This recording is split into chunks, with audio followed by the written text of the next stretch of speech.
বিশ্বনবী একবার আসরের নামাজের সেজদা লম্বা করে দিলেন।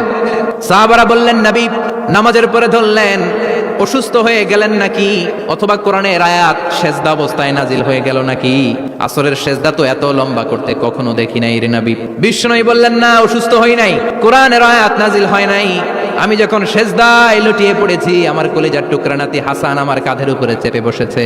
আমি যদি সেজদা থেকে মাথা উঠাই, হাসানের কষ্ট হয়ে যাবে, তাই আসরের একটা সেজদা আমি ইচ্ছা করেই লম্বা করে দিয়েছি।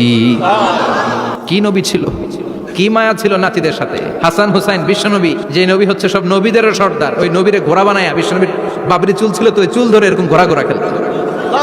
বিশ্বনবীর কাঁধে বসে বিশ্বনবীর বাবরি চুল টেনে টেনে কয়, এটা আমার ঘোড়া। হাসান হুসাইনের গায়ের এমন কোন জায়গা নাই যে জায়গায় বিশ্বনবী চুমা দেয় নাই। আর বলতেন, রাইহানা চাইনি ফিদ দুনিয়া, হাসান আর হুসাইন হলো আমার দুনিয়ার সুগন্ধি। সাইয়্যিদা শাবাবি আহলিল জান্নাহ, জান্নাতীরা আপনারা যারা জান্নাতে যাবেন, আপনাদের সামনে দুইটা পতাকা থাকবে, একটা থাকবে হাসানের হাতে আর একটা হুসাইনের হাতে।